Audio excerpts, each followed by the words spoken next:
दो टॉपिक पढ़ना है, रेजिस्टेंस इन सीरीज और रेजिस्टेंस इन सीरीज और रेजिस्टेंस इन पैरेलल भैया, resistance in parallel, series and parallel. तो सीरीज़ मतलब क्या होता है, जैसे मान लो कोई रेजिस्टेंस है, अगर वो ऐसे है R1 R2 और R3, R1 R2 और R3, तो ये क्या हो गया, एक रेजिस्टेंस इन सीरीज़ है, क्योंकि सब जो है सीरीज़ में ही जुड़े हैं आपस में, ठीक है। एक बैटरी है और ये सीरीज़ में कॉम्बिनेशन हो गया R1 R2 और R3 का। तो अगर कंबाइंड रेजिस्टेंस अगर हम निकालना चाहें, कंबाइंड रेजिस्टेंस R अगर हम निकालना चाहें, तो क्या इसका फॉर्मूला क्या हो जाएगा, R1 + R2 + R3।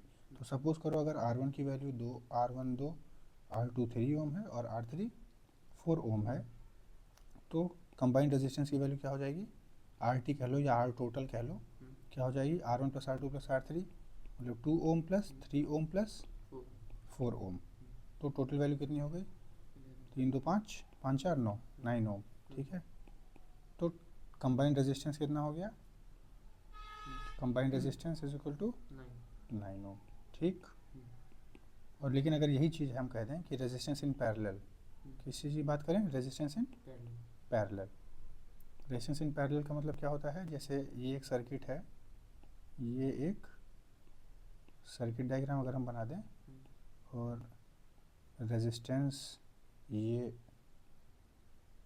ऐसे अगर हम ड्रॉ कर दें, तो ये क्या है, एक रेजिस्टेंस इन पैरेलल, ठीक है।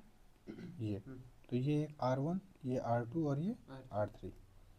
तो अगर हम इसमें अगर हम R टोटल निकालें तो 1/R total is equal to 1/R1 + 1/R2 + 1/R3 है ना। तो मतलब 1/RT, तो 1/R1 यही सपोज कर लो 2 3 और 4, 1/2 + 1/3 + 1/4 अरे बाप रे, चलो देखो, तो 1/RT। अगर इनको हम पैरेलली जिसको जोड़ लें हम 2 3 और 4, तो इसको 2 3 4 का एलसीएम लेना पड़ेगा, क्या लेना पड़ेगा, एलसीएम।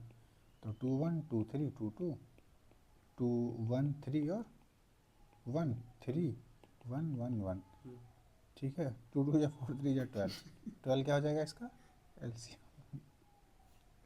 2 6 या 12 प्लस 3 4 या 12 प्लस 4 3 या 12, तो 6 4 10 11 12 13, 13/12। तो अगर R टोटल निकालोगे तो कितना आ जाएगा, 1/RT इज इक्वल टू 13/12, ठीक है।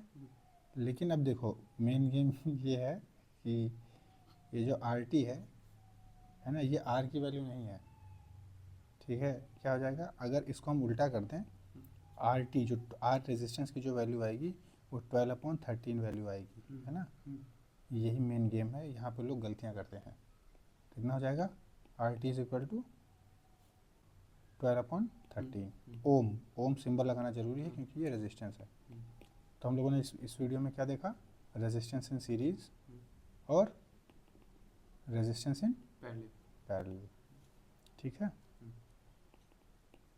और हम लोगों ने पहले ये सीखा था कि वोल्टमीटर क्या होता है, एमीटर क्या होता है, और वोल्टमीटर एमीटर रियोस्टेट वगैरह क्या होते हैं, रेजिस्टेंस, ये सारी चीज़ें हम लोगों ने, और सर्किट डायग्राम भी साथ ही साथ सीखा था, ठीक है।